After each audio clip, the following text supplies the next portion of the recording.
be read aloud. Chairman Kennedy will then give the closing remarks before visitors can place items on the chairs at the memorial. We are just a couple of moments out from getting ready for the ceremony to begin. Today, again, marking 28 years since 168 people that we cared about, our neighbors, family members, someone knew, someone touched, in that building that day. It seems like our community came even closer. Hundreds of others were hurt. Countless people across the metro, state, and world were changed forever when that 5,000-pound bomb was detonated at the federal building in downtown Oklahoma City. We are awaiting the ceremony to begin. Right now, News 9's Addie Crawford is live at the memorial across the street. And Addie, are you seeing any folks filing in out there? What's the scene like? Lacey, Robin, definitely a lot of people walking over across the street to where the ceremony is held in that church. Behind me, you can see the reflecting pool in the chairs, and I see a lot of people walking through this way to the church. It seems like it's kind of the passing by, and as they pass by, they have flowers in hand, setting them down on the chairs. It's really a touching moment. There's also some more people who were up here next to the survivor tree with me. Right to my right, there was a woman who said, she traveled here from Austin, Texas, and made sure to be here at the memorial in support of all of those lives that were lost. Now, everyone is filing in right now as we're leading up to where the ceremony is. So, Robin and Lacey, back to you. We need to come together. It brought us together. April 19th, 1995 brought this state together, brought this city together. It brought out of us a determination that we can overcome anything and make the world a better place. Poignant words this morning from OU journalism professor, network correspondent who actually covered the Oklahoma City bombing 28 years ago, and native Oklahoman Mike Betcher. Mike just talking about the resilience of Oklahomans and how really it was revealed that day 28 years ago of how the world really watched how Oklahoma showed everyone the Oklahoma standard. Yeah, and it was born out of the tragedy. It really was. It was, and it did change all of us forever. And I know that we also talked with the CEO and president of the Memorial Museum, Kerry Watkins, this morning again. Let's listen in on what she had to say.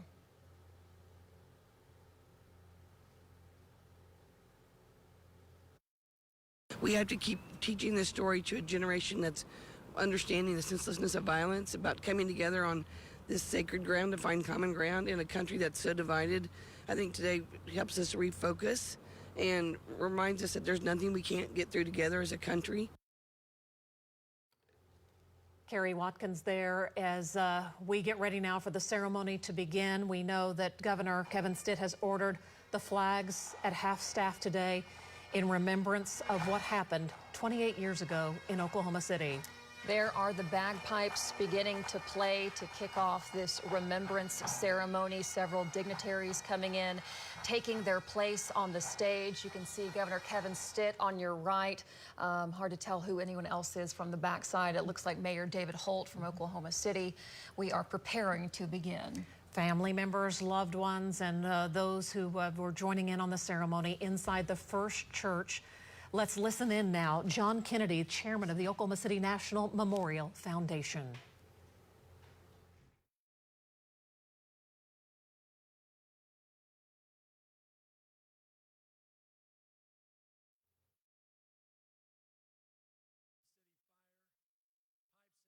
Led our procession.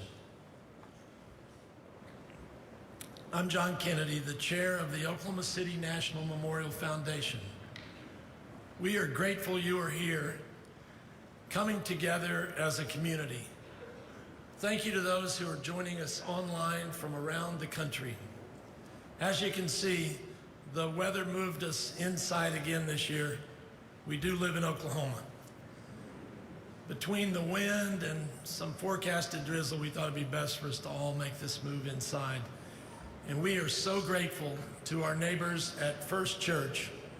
For 28 years now, they have opened their doors numerous times and let us hold important ceremonies in this sanctuary, which was built as a result of the damage done to this historic land-run church. Thank you, Pastor Chris Dodson and your congregation for your wonderful hospitality, and for all you do for us. Thank you. We are pleased to have several special guests with us today. Please hold your applause. Stephen Dettelbach, ATF Director, Jason Shelton, GSA Regional Administrator, Roy Hawkins, Senior Executive and Director of the Central Region Defense Counterintelligence and Security Agency, Damon Y. Smith, the General Counsel of the U.S. Department of Housing and Urban Development, Gail E. Bowling, the Deputy General Counsel for Operations, Amy L. Brown, Deputy General Counsel for Housing Programs, Kevin McNeely, General Deputy Assistant Secretary, Office of Administration, Governor Kevin Stitt and First Lady Sarah Stitt, Attorney General Gintner Drummond, Mayor David Holt, Councilperson Bradley Carter, Councilperson James Cooper, Councilperson Nikki Nice, Governor Anna Tubby, members of our State House and Senate, and City Manager Craig Freeman, former Governor Frank Keating, Dr. Susan Chambers, Vice Chair of the Oklahoma City National Memorial Foundation, and our Board of Trustees. Let's please welcome these guests.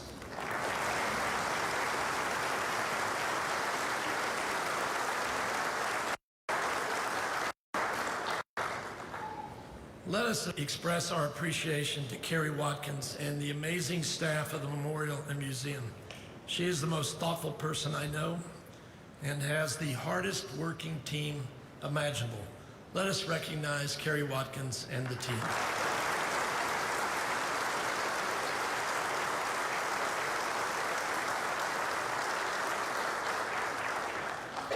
And importantly, our family members, survivors, first responders, law enforcement, and friends of those who were killed, those who survived, and those changed forever on April 19th, 1995.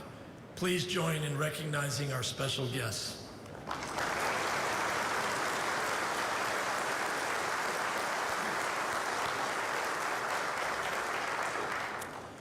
We come here today to remember the sacred ground of the Oklahoma City National Memorial and Museum has helped heal us.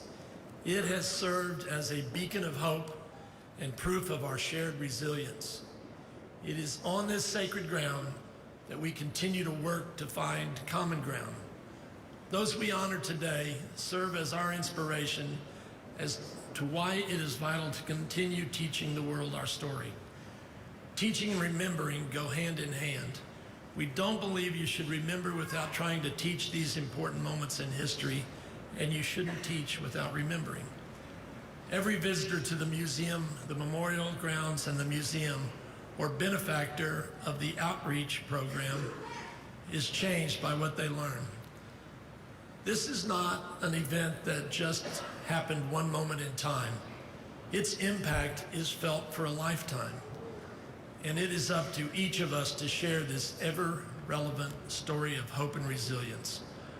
Our Memorial Conscience Committee, composed of family members, survivors, and first responders, serve to ensure that the memorial mission is clearly implemented through our policies, programs, and events. We thank our Conscience Committee for their service and welcome them to join us today. Let's please recognize them. Thank you.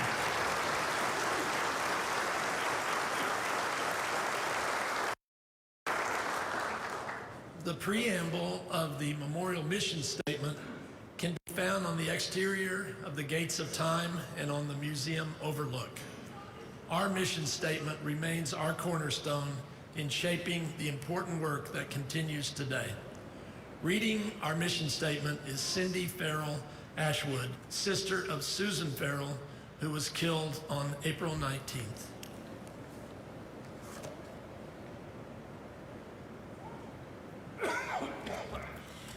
We come here to remember those who were killed, those who survived, and those changed forever. Changed forever. May all who leave here know the impact of violence. May this memorial offer comfort, strength, peace, hope, and serenity. Please join me in 168 seconds of silence.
God, as we come together from different backgrounds, we are united in the hope that the worst thing is never the last thing.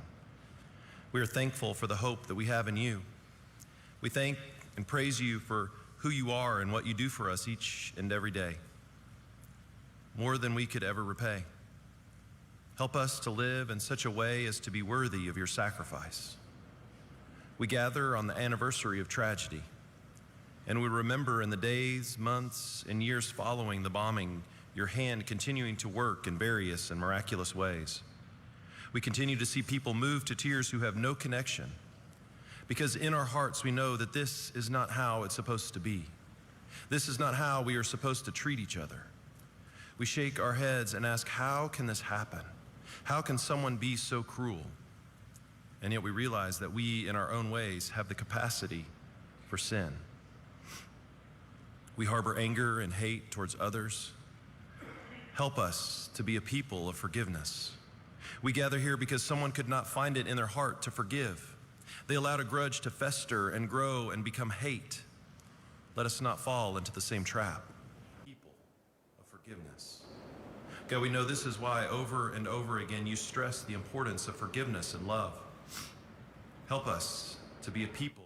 Help us to be a people of forgiveness. For the big things that have been done to us or to others that we find it difficult or impossible to forgive, help us to be a people of forgiveness.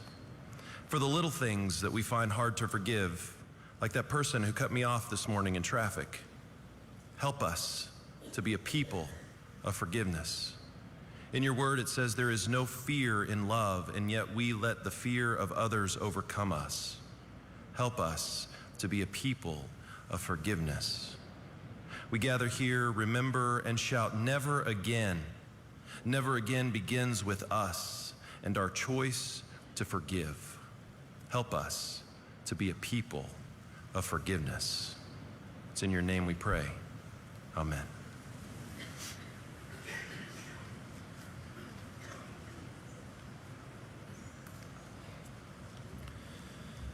Reverend Fields is the son of Carol Fields, April 19th, who was killed on April 19th. He serves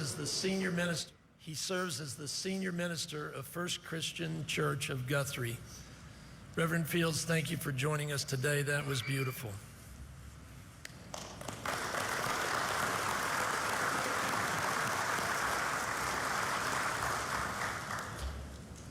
Our first responders played a vital role on this day 28 years ago and the days and months following the bombing. We are honored they are part of the ceremony today. Please stand for the presentation of colors by the combined honor guard from the Oklahoma City Police and Fire Departments and IMSA, and the playing of our national anthem by the brass players of the Oklahoma City Philharmonic.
Please be seated. Thank you to the brass players of the Oklahoma City Philharmonic, and to our combined color guard, thank you. The Oklahoma City National Memorial and Museum continues to be recognized as a global thought leader on healing, strength, resilience, and growth in the wake of tragedy, and ready to help those looking to put their lives and communities back together. Today, we are joined by Tammy Sinclair, architect from El Progreso Memorial Library in Uvalde, Texas. Thank you for coming.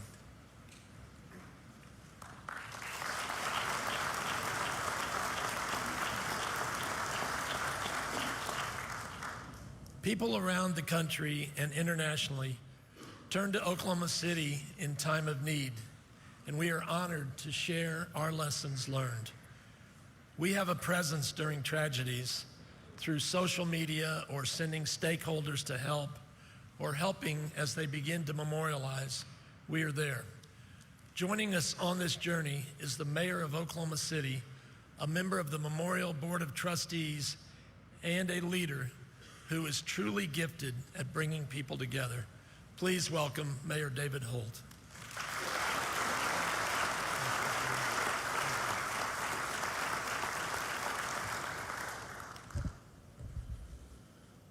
Thank you.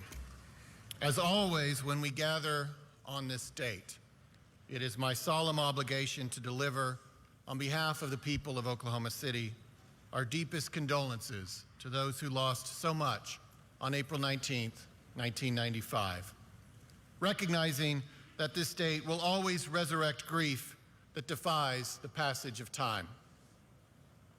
And as always, on behalf of the people of Oklahoma City, I wish to express our gratitude to those who came to our aid from within and without our city. The first responders and rescuers who came from across the country will always be remembered and appreciated in Oklahoma City, and especially on this day. 28 years after the act and 23 years since the dedication of the memorial, allow me also to express gratitude to the generation of people in this city who planted seeds in the dark days that followed this horrific act. They gazed up at the charred survivor tree and recognized that it is always our obligation to plant trees so that our grandchildren have shade. The perspective of time allows us to now fully see their legacy. The brave people who worked through their grief and shock in the wake of the bombing to build the memorial and museum did so with the clear intent of creating something that would last. The full realization of their vision is now undeniable. In 2023, this memorial is still a place that draws nearly every visitor to our city, including the second gentleman of the United States just 2 weeks ago. People come here to honor those who died and to contemplate the impact of dehumanization and violence.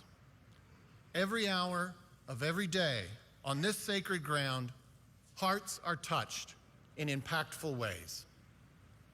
In 2023, this annual ceremony still draws us together, and its power has not diminished. In fact, it seems to grow every year. Our entire city seems to pause each April 19th to remember those who were killed, those who survived, and those changed forever.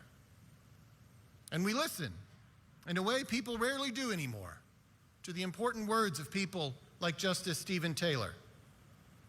Tragedy and fate brought Justice Taylor and this city together in ways that were otherwise unlikely to occur, and we have been so much better for it. He is truly one of the great men of our time, an embodiment and protector of this nation's ideals, and we are so blessed to know him and call him friend. In 2023, the museum still teaches us important lessons that we need to hear. Programming like the Better Conversations series reminds us that our pain was originally born from the rejection of dialogue, a refusal to use the tools of democracy and the absurd embrace of dehumanization. This museum's Better Conversations serve to create a legacy of peaceful engagement where our shared humanity is paramount and violence becomes unthinkable. These conversations have drawn global attention. Meanwhile, the museum works to carry the lessons of this event to new generations. Since we last gathered here, the museum debuted a video and curriculum for young people in elementary and middle school. My two children, George and Maggie, host a video for kids their own age, communicating what happened here and what we can learn from it. You can watch this video online and share it with young people in your life. In 2023, secondary traditions have grown that we never could have imagined in the darkest days of 1995. The annual marathon brings a welcome element of joy and triumph, reminding us that darkness can and must be answered with light. Smiles, sweaty hugs, and high fives will fill the streets around this memorial next weekend. And we will be reminded that the thing we are most proud of in Oklahoma City is the way we responded to this horror with grace and positive action and the Oklahoma Standard.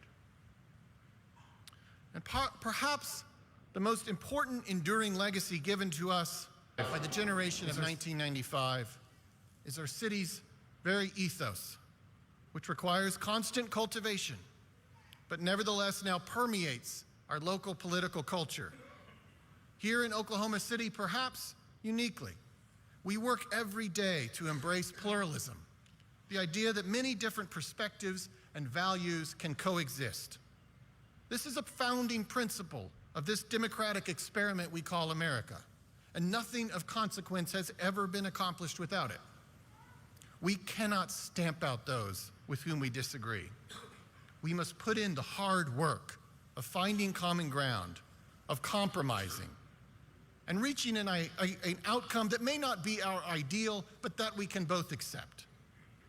We will then move forward together, still holding our individual principles, but recognizing that our neighbor has a right to theirs as well.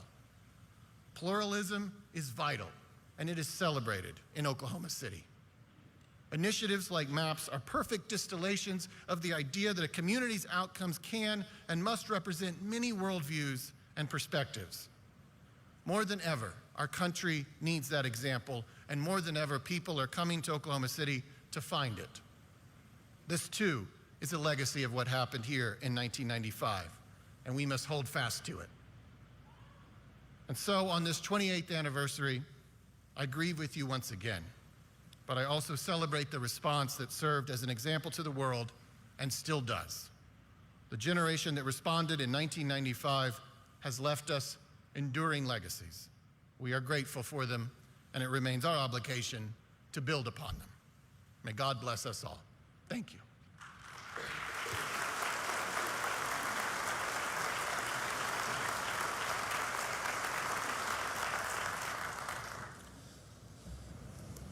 Thank you, Mayor Holt. That was wonderful. The West Gate represents 9:03 a.m., the moment we were changed forever, and the hope that came from the horror in the moments and days following the bombing. Oklahomans continue to show the nation and the world that when a community stands together, no obstacle is too great. Resolute in the belief that we are stronger together, this is a lesson the people of our state must never forget. Our Governor, Kevin Stitt, and First Lady Sarah Stitt are raising 6 children in Oklahoma. He stepped away from a successful business that created numerous jobs to now serve in public office. He lives a life of giving. Please welcome Governor Kevin Stitt.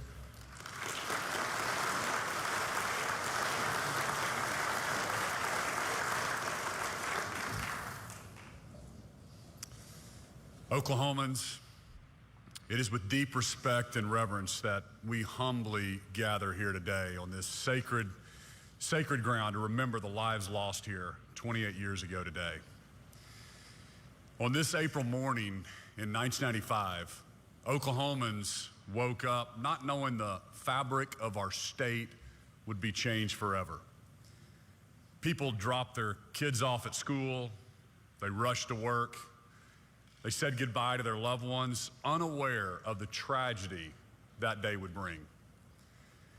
Each of us remembers where we were when we heard the news, whether it was a frantic phone call from a family member, reporting on the news, or the heartbreaking reality of firsthand experience.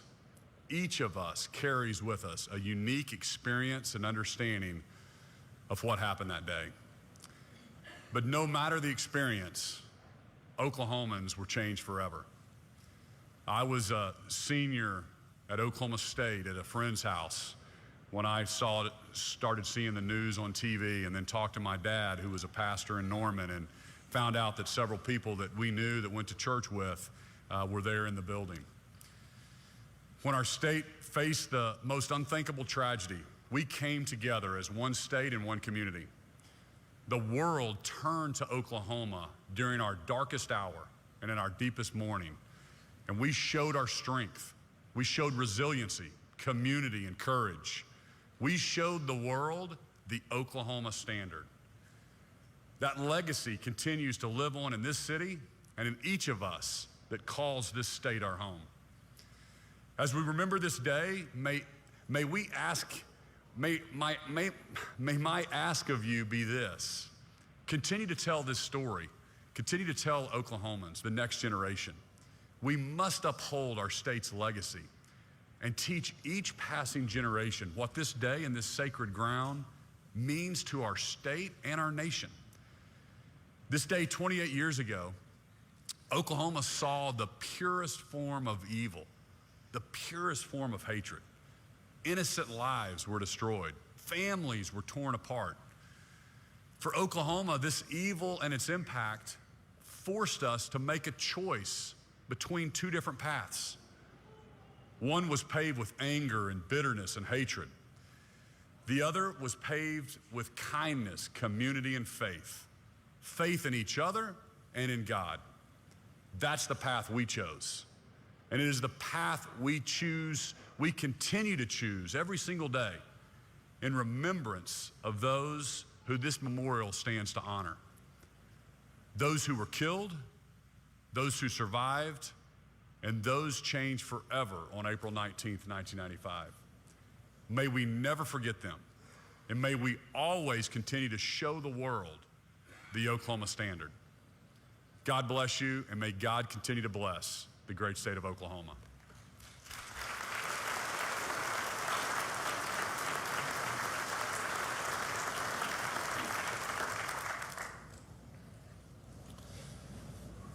Thank you, Governor and Mrs. Stitt, for all the good you do. We appreciate you. We thank Mayor Holt for running with his daughter in the kids' marathon next weekend. Last year, I pointed out that he is 1 foot taller than anyone else in the kids' marathon. And we thank Governor Stitt for running in the Governor's Relay Challenge. I've been down here early in the morning and watched him practice. He is ready. Thank you both for running to remember. Our keynote speaker is a proud Marine who served as a district judge for 21 years.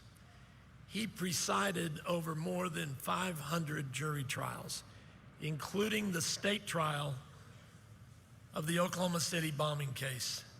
He promised a fair trial and said if there was not going to be a fair trial, there would be no trial. His goal was to conduct a trial that did not result in appeal, and he was successful. In 2004, Judge Taylor was named to the Supreme Court of Oklahoma and served as its Chief Justice from 2011 to 2013. During the centennial year, Oklahoma Magazine named Justice Taylor as one of the 100 who shaped us, a list of living and past Oklahomans who influenced the first 100 years of our state. Governor Stitt appointed him to serve on the state regents for higher education. He is the past chair of the Oklahoma City National Memorial Foundation and current member of the Board of Trustees Executive Committee. For many Oklahomans, Justice Taylor remains the face of justice in our state, sharing his thoughts on how the justice system rose to the challenge created by the bombing, Please welcome Justice Stephen Taylor.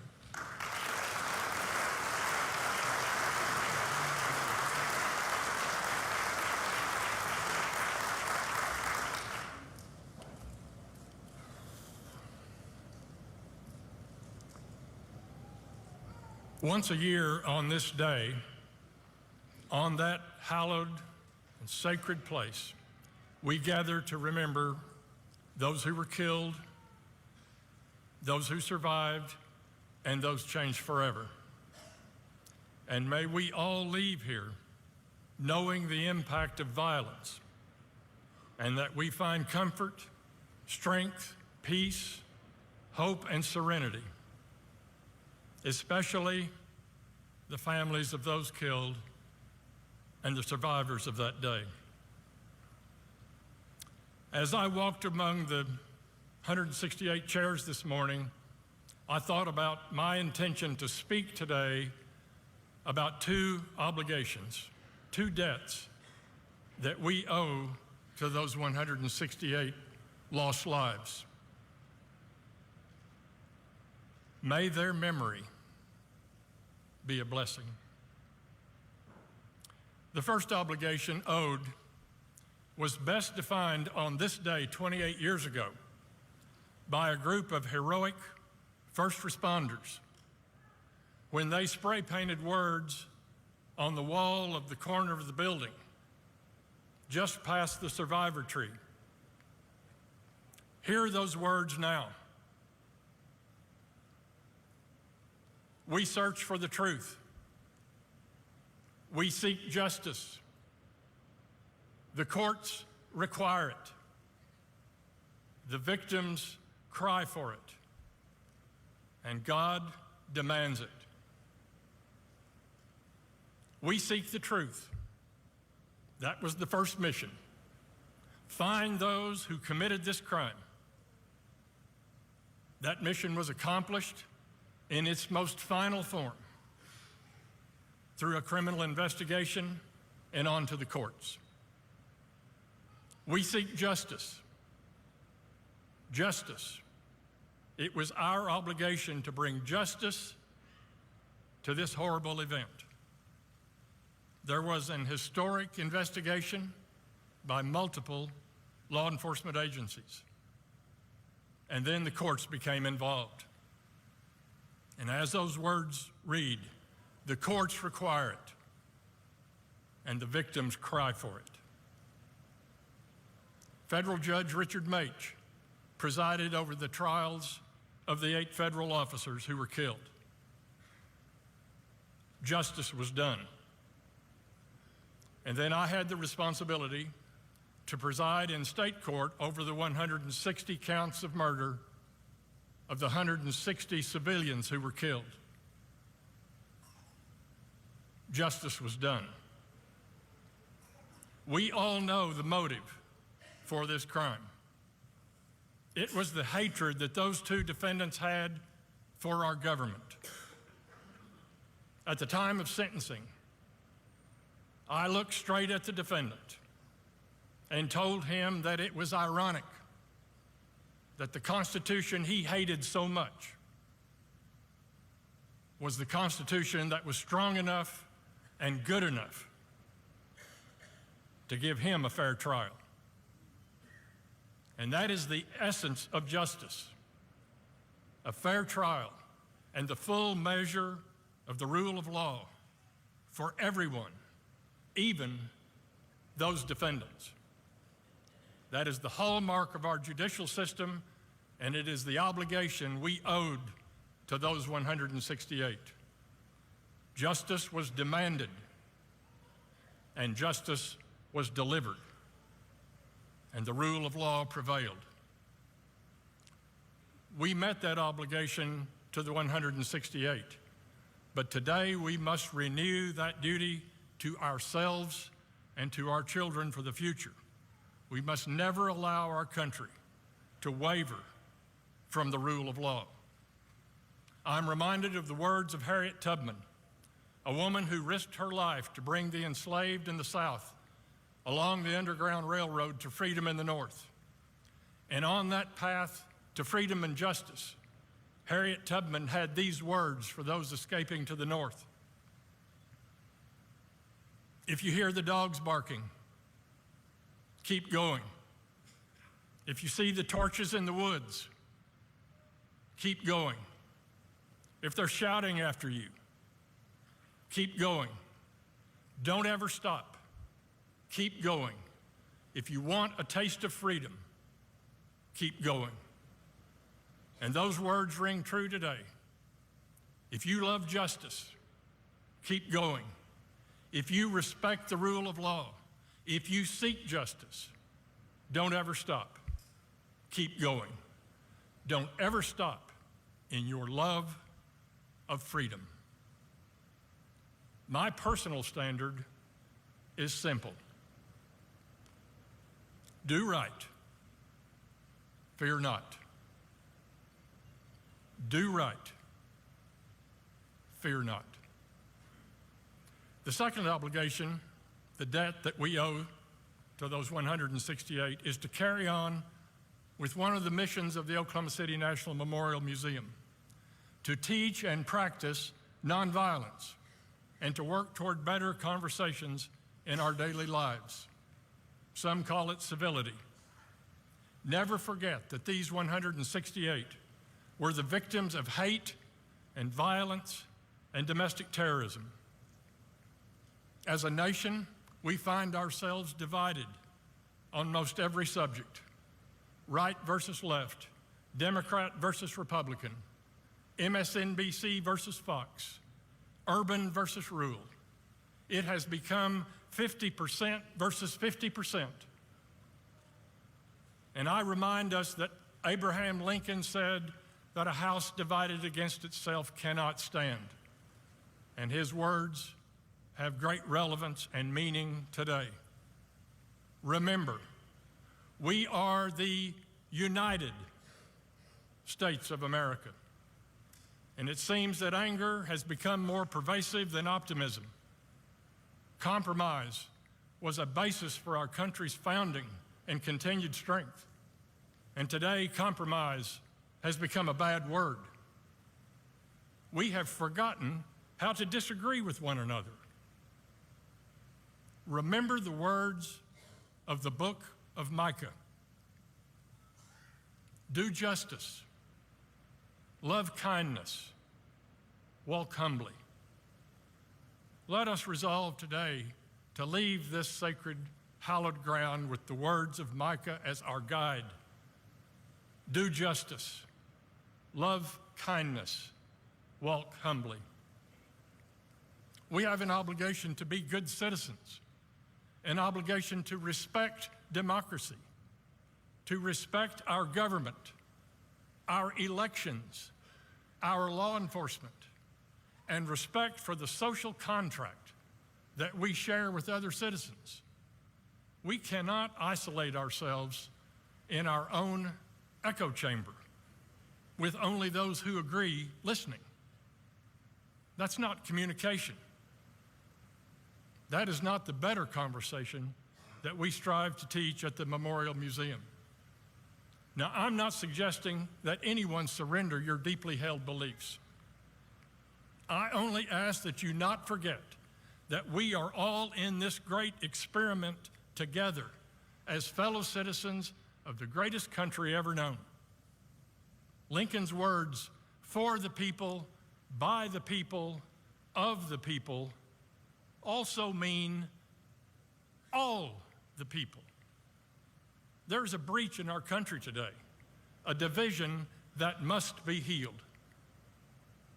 The book of Isaiah spoke about the breach that must be repaired. We must resolve to be as Isaiah asked us to be, repairers of the breach. Repair the breach.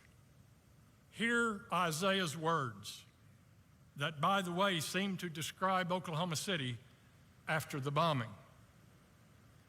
From the book of Isaiah, if the people will come together, their light will rise like the dawn out of darkness. Their cities will be rebuilt. They will raise the foundation for many generations. and be called the repairer of the breach. And so today I lift up those words, the command of those words, that we should all seek to be repairers of the breach.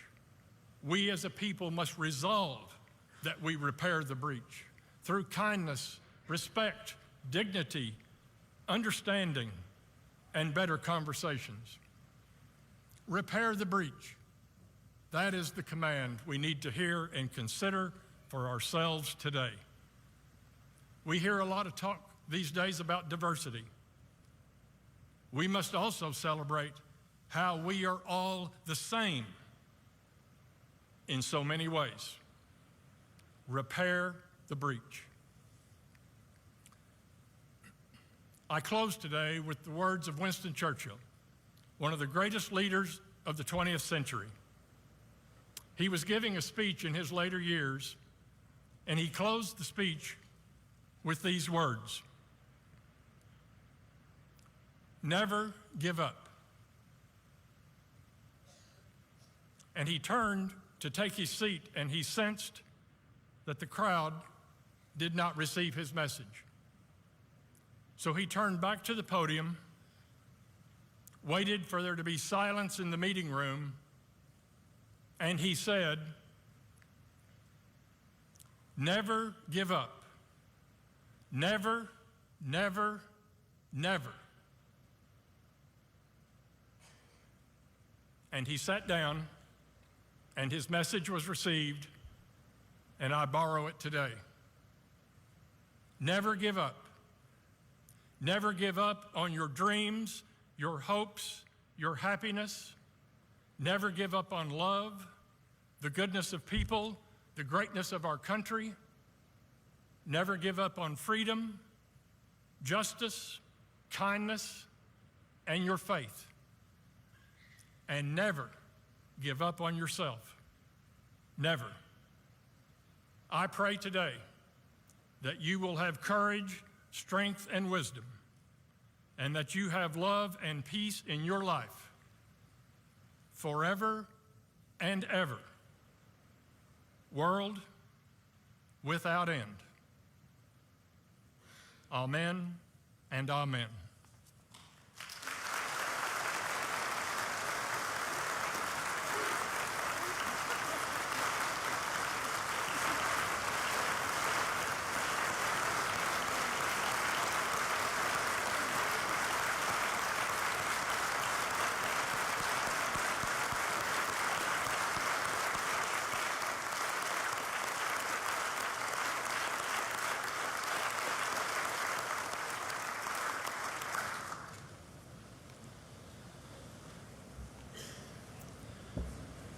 Justice Taylor, thank you for that inspiration and for a lifetime of public service that just keeps going. Thank you so much.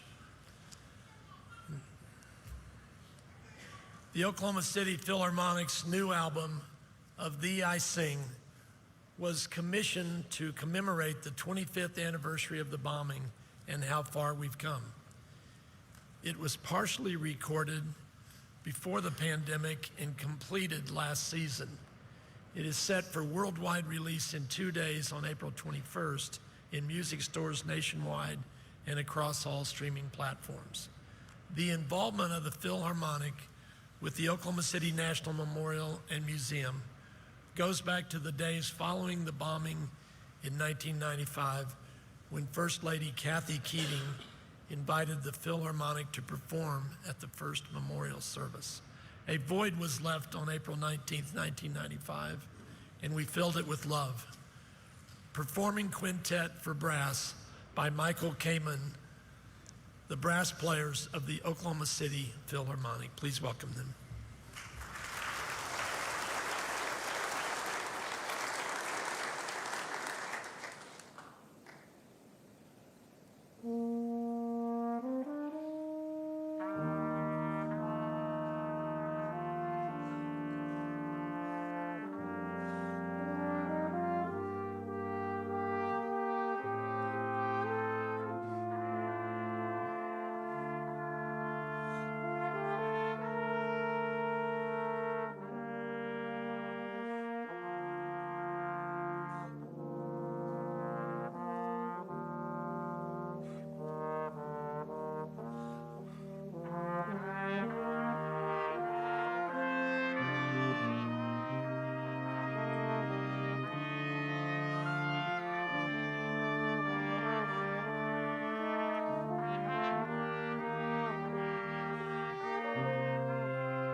We come here to remember those at the Oklahoma Water Resources Board building.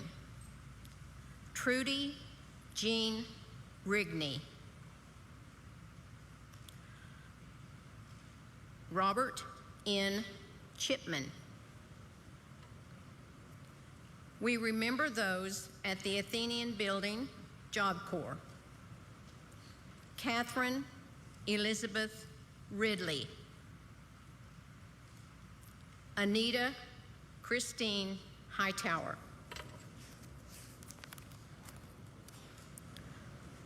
we remember rescue worker Rebecca Needham Anderson. We remember those who were killed in the Alfred P. Murrah Building, Federal Building, U.S. Secret Service, 9th floor. Alan G. Witcher, Kathy Lynn Seidel, Linda G. McKinney, Mickey B.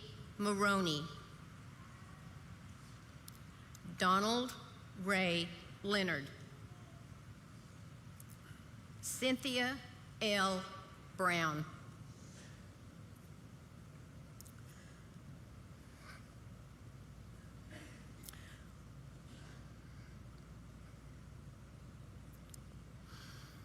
we remember our friends and family with the Drug Enforcement Administration, 9th floor. Kenneth Glenn McCullough, my daughter, Carrie Ann Lenz, and grandson, Michael James Lenz III.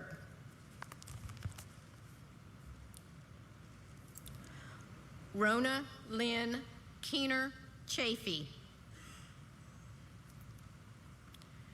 Carol June Chip Fields, Shelley D. Bland,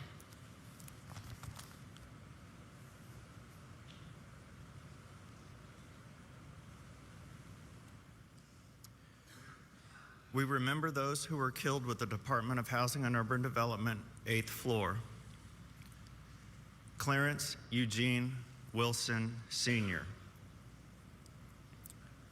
Francis Fran Ann Williams. Michael D. Weaver. David Jack Walker. Jules A. Valdez.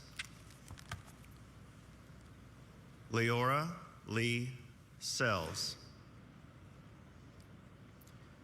Lanny Lee David Scroggins. My father, Antonio Tony C. Reyes. Dr. George Michael Howard, DVM. Susan Jane Farrell. Kimberly K. Clark. Donald Earl Burns, Sr. David Neil Burkett. Peter R. Avillanosa. Ted L. Allen.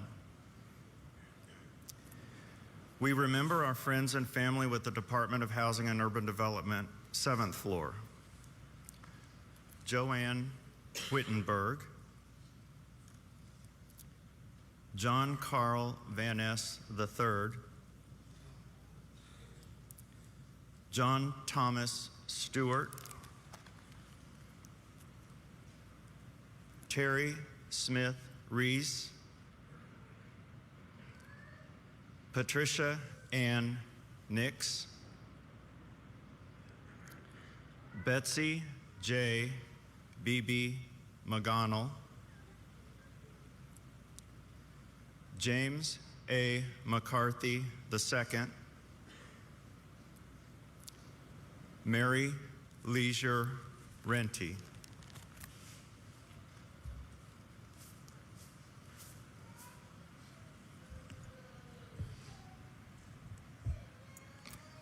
We continue to remember our friends and family with the Department of Housing and Urban Development, 7th floor.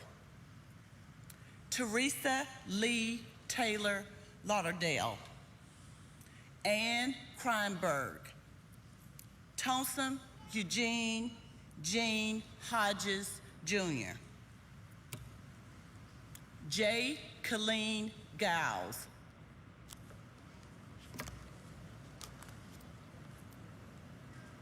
Linda Louise Florence. Judy J. Fro Fisher. Chastine Brooks Hearn Devereaux. Diana Lynn Day. Kim R. Cousins. Andrea Yvette Blanton. Diane E. Hollingsworth Allhouse. We remember our friends and family with the Department of Housing and Urban Development, 5th floor. Paul Gregory Beatty Broxman. We remember our friends of the U.S. Marine Corps recruiting, 6th floor. Captain Randolph Guzman, USMC. Sergeant Benjamin Lorenzo Davis, USMC. We remember those with the U.S. Customs, 5th floor. Claude Arthur Medeiros, SSA. Paul D. Ice, Senior Special Agent. We remember our friends and family with the Department of Agriculture, 5th floor. Rita Bender Long. Carol Sue Khalil. Doris Adele Higginbotham. Richard Dick Cummings. Dr. Margaret L. Peggy Clark. James E. Bowles. Olin Burl Bloomer.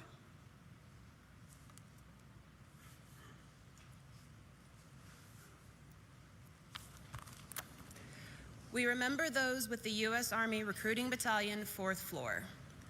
Wanda Lee Watkins. Kayla Marie Titsworth. Dolores D. Stratton. My mother, Master Sergeant Victoria Vicky L. Son, U.S. Army. John C. Moss III. Peggy Louise Holland. Karen Gist Carr. Sergeant First Class Lola Bolden, U.S. Army. We remember our friends and family with the Department of Transportation, Federal Highway, 4th floor. John A. Youngblood. Johnny Allen Wade. Rick L. Tomlin. Michelle A. Reeder. Jerry Lee Parker. Ronada Ann Newberry Woodbridge. James K. Martin. Larry James Jones. Michael Carrillo. Mark Allen Bolte. Lucio Alleman, Jr.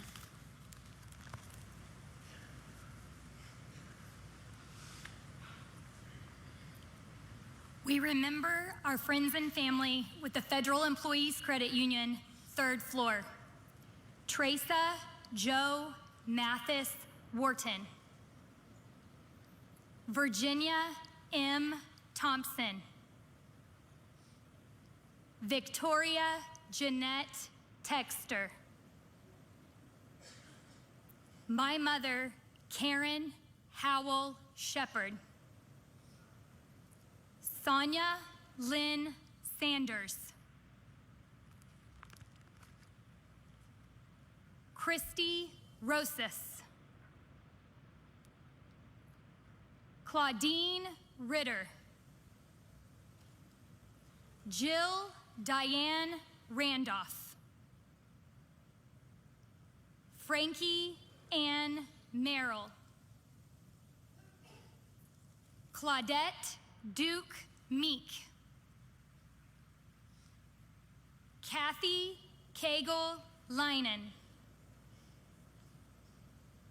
Valerie Joe Kelch. Alvin J. Justice. Christy Yolanda Jenkins.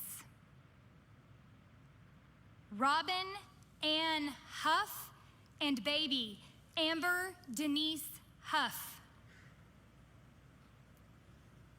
Linda Colleen Housley. Sheila R. Gigger Driver, and baby Gregory N. Driver II. Jamie Falkowski Ginzer.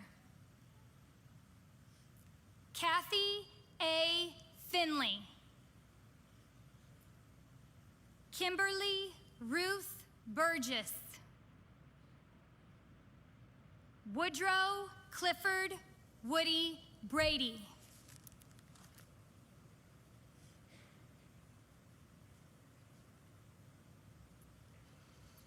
We remember our friends and family from the Defense Security Service, 3rd floor.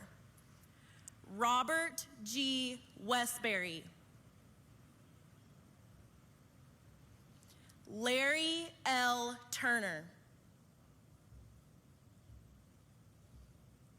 Norma Jean Johnson. Peter L. DeMaster. Harley Richard Cottingham. We remember our visitor on the 2nd floor, Scott D. Williams. We remember our friends and family from the America's Kids Child Development Center, 2nd floor. Colton Wade Smith. Chase Dalton Smith. Dominique Reve Johnson, London. My brother, Blake Ryan Kennedy. Wanda Lee Howell. Kevin Lee Gottschall II. Tevin DeAndre Garrett. Tyler Santoy Eves. Brenda Faye Daniels. JC Ray Coyne. Elijah S. Coverdale. Aaron M. Coverdale. Antonio and Sarah Cooper, Jr.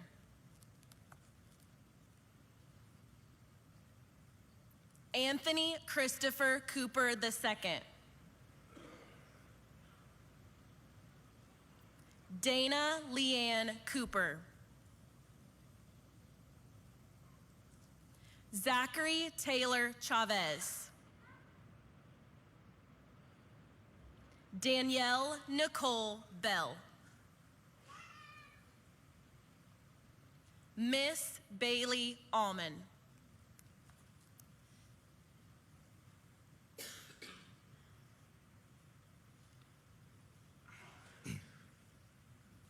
We remember our friends and family from the General Services Administration, 1st floor. Michael L. Loudenslager. Stephen Douglas Curry. We remember our friends and family from the Social Security Administration, 1st floor. Sharon Louise Wood Chestnut. W. Stephen Williams. Julie Marie Welch. Robert N. Walker, Jr. Luther H. Trainer. LaRue A. Trainer. Michael George Thompson. Charlotte Andrea Lewis Thomas. Emilio Tapia. Eula Lee Mitchell.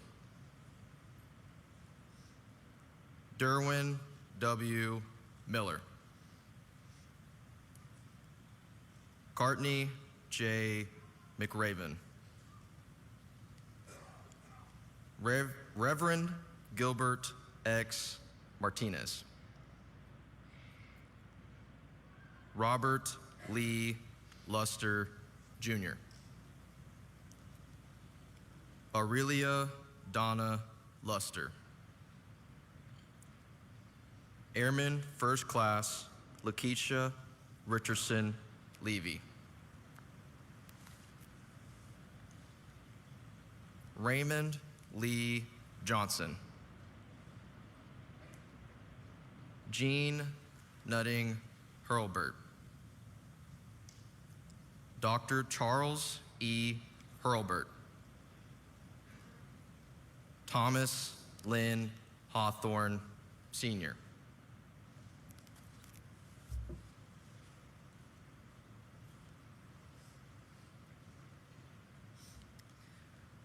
We continue to remember our friends and family from the Social Security Administration first floor. Ronald Vernon Harding, Sr. Cheryl E. Hammond. Ethel L. Griffin. Margaret Betterton Goodson. Laura Jane Garrison. Mary Ann Fritzler. Dawn Fritzler. Ashley Megan Eccles. Catherine Louise Cregan. Gabrion D. L. Bruce. Peachlin Bradley. My Aunt Carol Louise Bowers. Cassandra K. Booker. Olita C. Biddy. Paola Battle. Calvin Battle. Sandra G. Sandy Avery. Pamela Cleveland Argo. Richard A. Allen. Teresa Antoinette Alexander.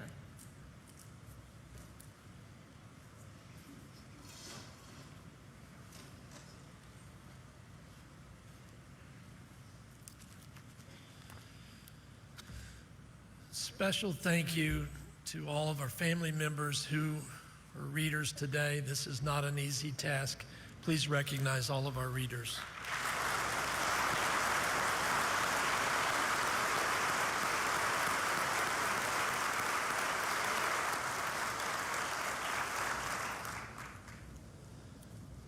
The roots of the survivor tree will always be here on the sacred ground of the memorial, deeply rooted in the aftermath of the Oklahoma City bombing. Because others who experienced tragedy turned to the Oklahoma City National Memorial and Museum, the branches of the survivor tree are shading more survivors of more tragedies, creating a path towards healing, renewal, and hope for people around the world. Saplings of the survivor tree are available following today's ceremony in front of the museum. We are pleased that admission to the museum is free for everyone today as part of Cox Community Day. The museum will be open from now until 6 p.m. with the last entry at 5 o'clock. We invite you to join us next weekend as thousands from all 50 states and 12 countries come to Oklahoma City to run to remember. This celebration of life is something you should experience. Come out and honor those who were killed, those who survived, and those changed forever. Cheer on our runners throughout the race course or meet them at the finish line to award them their medal. I guarantee you, you will be inspired. We invite all family members, survivors, and first responders to a reception inside the museum at 10:30 after you've had time to spend at the chairs. Please enter through the 6th Street entrance. It's up to each of us to share this ever-relevant story of April 19th, 1995, and how we as a community found hope following our darkest hour. Thank each of you for being part of this 28th Remembrance ceremony. Thank you.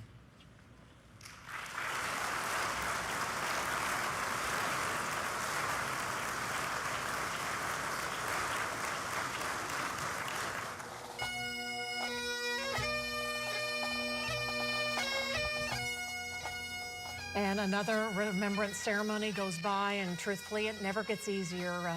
Hearing the names of the 168 victims, seeing their pictures, and really, I remember covering the story that day, and we start, remembering all the individual stories of so many people. I'm reminded of Lester and LaRue Traynor and their little baby granddaughter, Ashley Eccles, had gone to the Social Security Administration building that morning. And, it's just, I thought that Justice Stephen Taylor had some powerful words today when he talked about the debt that was owed the 168 victims. And he said, we owed them justice. And he said, the mission of justice was written that day, that fateful day, 28 years ago on the side of the building. It's on the south side of the museum. And it was from Team 5 who wrote it. And it said, we search for truth. We seek justice. The courts require it. The victims cry for it, and God demands it. And then he said the second thing that we owed those victims from 28 years ago was to teach and practice nonviolence in our daily lives. And I thought he was just so poignant in how even today we're reminded of division and how separation does not build up. And he said Oklahoma City was really a light about coming together. He quoted scripture, Isaiah 58:12, talking about light will rise like the dawn out of darkness. And he referenced Oklahoma City as being that light rising out of darkness. And he called all of us to be repairers of the breach, the restorers of paths to dwell in. And I think that was just such a poignant takeaway for all of us today. The governor spoke in the aftermath of that day. He said, we showed our strength. It was named and lives on forever as the Oklahoma Standard. And that is the legacy of that day. After that day, the purest form of evil is what we saw play out. One note, they mentioned this briefly in this ceremony today, and you may not have picked up on it, but there is a special guest in the audience today. Her name's Tammy Sinclair. She is from Uvalde, Texas, from the scene of that mass shooting where 19 students and 2 teachers were gunned down at Robb Elementary School. Tammy Sinclair is actually the librarian in charge of archiving all the gifts sent to Uvalde. There will be a memorial one day in Uvalde, and Tammy is here in Oklahoma City today at the Oklahoma City National Memorial and Museum, seeing how Oklahoma City did this tribute that is so beautifully done and this remembrance ceremony each and every year. As folks are making their way out of the First Church there, just right across from the memorial, they will be making their way over to the Chair of Remembrance. I love what the CEO and President, Kerry Watkins, said today. She said, this is not a cemetery. This is a living memorial that breathes hope and endurance and really the resilience of the city of Oklahoma City and how the Oklahoma Standard came to be that day. Seedlings from the survivor tree are available at the museum grounds today. Also, free admission to the museum today, courtesy of Cox. And we will have coverage throughout the day on this very important day, and a story coming your way tonight at 10 o'clock right here on News 9, an untold story of first responders from that day. We have so many more tributes planned. Please tune in to News 9. For now, we thank you for being a part of this remembrance ceremony. We'll send it back to programming now.